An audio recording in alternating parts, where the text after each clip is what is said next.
Bonjour à tous les Nakama, j'espère que vous allez bien. Donc en ce lundi 6 avril, après un jour de récupération et plein de burpees qu'on a eu samedi, là on doit avoir les épaules solides, donc on va continuer un petit peu sur le même élan. En première partie, donc on aura une partie force, un minimum 16 minutes. Donc en 16 minutes, chaque minute il faudra faire. Première minute, on aura 5 stricts HSPU. Donc on se mettra en appui renversé contre le mur et on fera des pompes. En strict, donc on n'utilisera pas les hanches. Ensuite, en minute 2, on partira sur 10 weighted step-up. Donc là, on prendra soit une chaise, un banc, quoi que ce soit pour s'élever. Et donc là, à l'aide d'une charge externe, on fera des step-up. 5 sur la jambe gauche et 5 sur la jambe droite en alterné. Ça, ce sera la première partie force. Donc minute 1, minute 2, on alterne les deux mouvements. Et ensuite, après, en deuxième partie, on aura un 21-15-9 et on repart sur 15-21 sur deux mouvements. Le thruster avec une charge externe, on verra aussi la charge qu'on prendra. Et ensuite, deuxième mouvement, des jumping lunges alternés. Donc là, on fera des sauts avec des fentes, un mouvement de pliométrie qui va faire mal aux jambes. Et donc 21 répétitions de chaque, 15 répétitions de chaque, 9. Et ensuite, après, on repart sur 15 et 21. C'est un entraînement ici qui doit se faire en 5 minutes environ. Donc assez rapide, il va falloir mettre de l'intensité. Pour les premiers mouvements, du coup, sur la partie force. Donc là, je vais enlever les chaussures pour ne pas salir le mur. Enfin, faites de même pour chez vous. Donc là, il y aura 5 stricts HSPU. Je vais me mettre en appui renversé contre le mur. Je vais sortir la tête et je vais venir faire des presses verticales en restant bien gainé et en avançant la tête pour engager les épaules. Si j'ai un petit peu de mal avec le mouvement, là on pourra adapter comme on le fait sur les box, donc à la salle. Donc là on se mettra sur une chaise. On essaiera de simuler donc d'être le plus vertical possible comme le HSPU. Et pareil, on fera des presses verticales. Si c'est trop dur, j'avance un petit peu pour revenir un petit peu à une position de pompe et un petit peu moins solliciter les épaules. Plus je suis loin, plus ce sera facile. Donc voilà. Et si vraiment là-dessus j'ai du mal, je pourrais prendre une charge externe.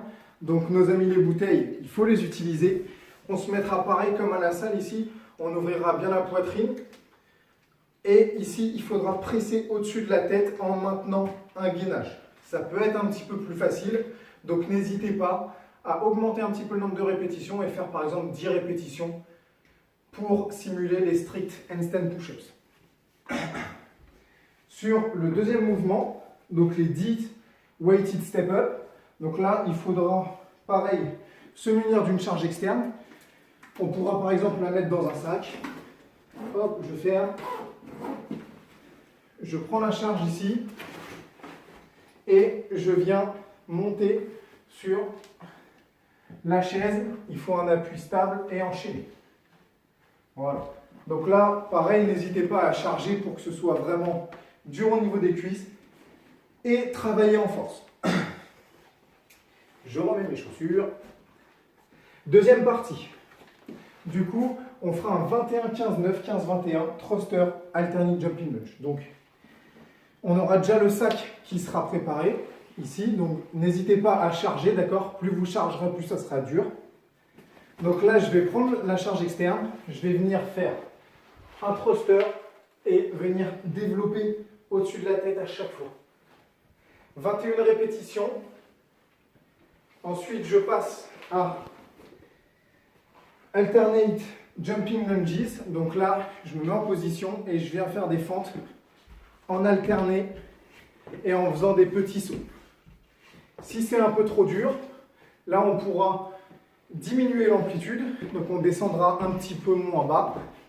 Et si c'est encore trop dur, là, on fera simplement des fentes. Là-dessus, veillez bien à bien amener le pied loin devant et baisser la hanche en alternant pour bien garder ici le genou au-dessus de la cheville. 21-15-9, 15-21 en alternant ces deux mouvements-là. Ça doit se faire, comme j'ai dit, à peu près en 5 minutes. D'accord? Donc là, on va bien s'échauffer au niveau du warm-up pour préparer les différents mouvements des deux parties. On aura des intervalles de 30 secondes d'effort et 10 secondes de récupération à faire 3 fois. Premier mouvement, on aura des élévations. Donc là, on va prendre une charge externe dans chaque main. On va faire une élévation avec les coudes toujours à hauteur d'épaule et rotation. Et là, on revient en position initiale. On veille bien ici à toujours garder les coudes bien hauts pour activer les épaules. Sur le deuxième mouvement, on aura des rotations externes au niveau de la hanche. Donc là, on viendra alterner jambe droite, puis jambe gauche. D'accord? Ici, n'hésitez pas à bien ouvrir les hanches pour préparer aux fentes. Ensuite, hand release push-up. Donc là, on se mettra au sol. On viendra mettre son torse au sol. On lève les paumes de main et on revient en restant bien gainé au niveau du dos. Si on a un petit peu de mal, on se met sur les genoux. Et là, on fait exactement la même chose. Si c'est encore trop dur, on fait juste des pompes en diminuant l'amplitude. Et ensuite, le dernier mouvement, air squat. Donc là, je viens faire un squat classique. Je garde bien le dos droit, les talons au sol, j'ouvre bien la poitrine et je remonte en extension. Si j'ai un peu mal au niveau des genoux, j'écarte un petit peu les genoux, la prise. Et là, je descends un petit peu moins au niveau du air squat. Grosse partie warm-up, partie force et dernière partie metcon où là, on vient mettre de l'intensité. Je répète 5 minutes d'intensité et ensuite, on aura terminé la séance. N'hésitez pas du coup à le faire avec vos proches, à partager et surtout là, mettez de l'intensité en ce début de semaine, vous êtes bien reposé, j'espère hier. Donc là, mettez de l'intensité, c'est l'essentiel et puis on se revoit demain pour une nouvelle vidéo. Merci Nakama.